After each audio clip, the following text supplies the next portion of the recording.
Comment obtient-on ce titre de musée national suisse?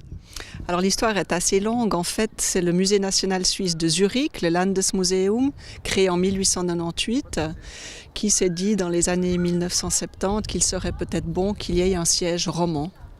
Et ils se sont mis à la recherche d'un lieu adéquat. Et ils ont même fait passer une annonce en 1973 dans la Gazette de Lausanne, Musée national cherche château. Et plusieurs châteaux se sont proposés, dont le château de Prangin qui a finalement été retenu. Il a été acheté par les cantons de Vaud et de Genève en 1974, puis remis un an plus tard à la Confédération, avec à la charge de la Confédération de le rénover et d'en faire un musée aux standards, aux normes. Aux normes suisses, justement, ou plus largement aux normes muséales, on va dire ça comme ça. Qu'est-ce qu'un musée national suisse? Quel est son cahier des charges? Alors, le musée national suisse se compose de 3 musées, Prangin, Zurich et Schwyz. Et sa mission, c'est un musée d'histoire, et sa mission, c'est vraiment de représenter, de donner à voir et à comprendre l'histoire de la Suisse, la culture suisse, les identités suisses, de manière large, de tous les temps, de toutes les époques jusqu'à aujourd'hui. Nous, on essaye toujours de donner du sens aux événements que nous organisons ici. Donc, ce n'est jamais gratuit. C'est des événements qui ont toujours un lien, soit avec l'histoire du château, soit avec la thématique de l'exposition temporaire en cours, soit avec l'exposition permanente. L'idée, c'est surtout de donner l'occasion aux gens d'expérimenter l'histoire,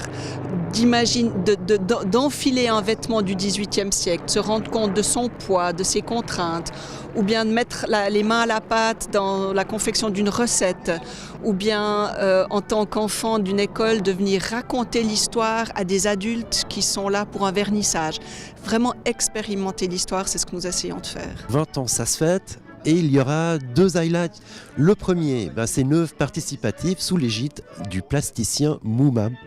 Oui, alors nous avons le grand honneur et l'immense plaisir d'accueillir à nouveau Mouma chez nous pour ce 20e anniversaire, une soirée incroyable qui aura lieu le 29 septembre, où il s'agira vraiment d'une performance artistique, mais aussi d'une œuvre participative. Il parle lui-même de sculpture sociale, et l'idée est d'illuminer le site du château à l'aide de 50 000 bougies, et pour cela nous avons besoin de 500 volontaires.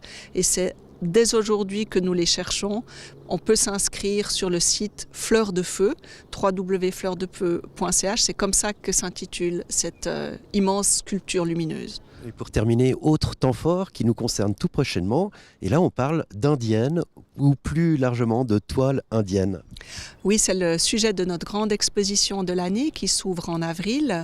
Les indiennes, ce sont ces tissus de coton imprimé qui proviennent de l'Inde au départ, au XVIe siècle, et qui, en arrivant en Europe, vont vraiment susciter un engouement incroyable. Tout le monde va vouloir porter des indiennes ou bien en revêtir les murs, au point qu'on va imiter les indiennes en Europe et particulièrement en Suisse.